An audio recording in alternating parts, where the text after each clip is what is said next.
بسم اللہ الرحمن الرحیم۔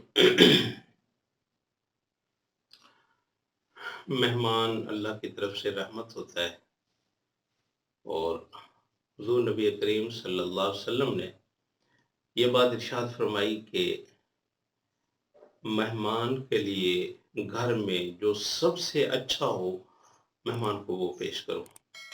3 دن تک مہمان کا اکرام میزبان کے ذمہ ہوتا ہے، اور آپ صلی اللہ علیہ وسلم نے مہمان کو جو رحمت بتایا، تو رحمت کا مطلب یہ ہوتا ہے کہ انسان کے گھر میں مہمان آنے کی وجہ سے سکون ہو جائے، پریشانی ختم ہو جائے، بے چینی ختم ہو جائے۔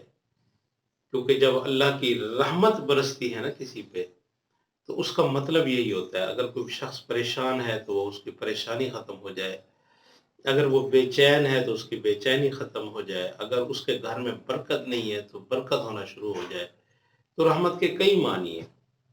تو اس وجہ سے مہمان کا گھر میں آنا یہ زحمت نہیں ہوتا بلکہ رحمت ہوتا ہے، اور مہمان کا گھر میں آنا یہ بہت ساری مصیبتوں کو، بہت ساری پریشانیوں کو اور بہت ساری بے چینیوں کو ختم کرنے والا یہ ایک مہمان ہوتا ہے۔ حضرت ابو ربیع رحمہ اللہ فرماتے ہیں کہ انہوں نے واقعہ لکھا ہے، وہ فرماتے ہیں کہ میں کسی ایک گاؤں میں گیا۔ مہمان کیا ہوتا ہے؟ بعض مہمان ایسے ہوتے ہیں، بہت نیک ہوتے ہیں، وہ آپ کے لیے آپ کا رزق لاتے ہیں، اور بہت مہمان ایسے ہوتے ہیں جب وہ گھر میں آتے ہیں تو آپ سے بیماریوں کو لے کے چلے جاتے ہیں۔ بعض مہمان ایسے بھی ہوتے ہیں کہ آپ پریشان ہوتے ہیں، جب وہ جاتے ہیں تو ان کے جانے کی وجہ سے آپ کی پریشانیاں ختم ہو جاتی ہیں۔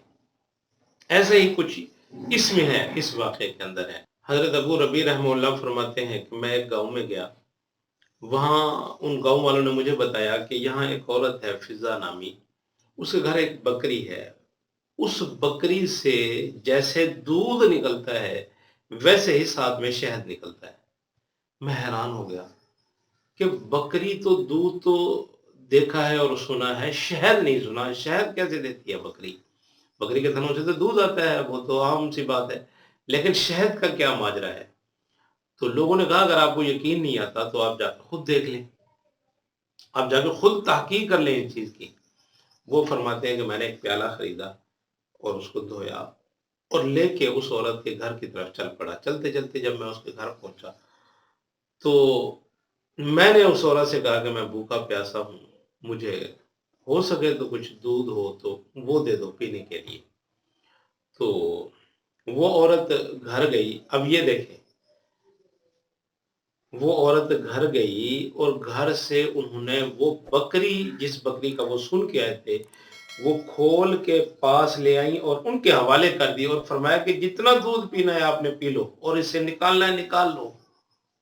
یہ مہمان کی عزت ہے کہ پوری کے پوری بکری حوالے کر دی۔ یہ نہیں کہ پیالہ لیا اور گھر جا کے خود دودھ نکال کے دیا، نہیں، فرمایا یہ لے جاؤ۔ وہ فرماتے ہیں جب میں نے دودھ نکالا، دودھ نکالنے کے بعد پھر میں نے اس کو دھویا تو کیا دیکھتا ہوں کہ وہ دودھ کے بعد وہاں سے شہد نکل رہا ہے اس کے تھنوں سے۔ میں حیران ہوا۔ میں نے بکری دے دی۔ بکری دینے کے بعد میں نے ان سے پوچھا کہ مجھے اس کا ماجرا بتاؤ، بکریاں دودھ دیتی ہیں شہد نہیں دیتی، لیکن یہ کیا ماجرا ہے کہ آپ کی بکری دودھ بھی دیتی ہے ساتھ میں شہد بھی دیتی ہے؟ تو وہ عورت فرمانے لگی کہ ہمارے ہاں ایک سال عید قربانی آ گئی، قربانی کرنے کے لیے ہمارے پاس کوئی جانور نہیں تھا۔ میرے خاوند نے کہا قربانی کی عید ہے، چلو ایسا کرتے ہیں کہ اس بکری کو ہم ذبح کر دیتے ہیں۔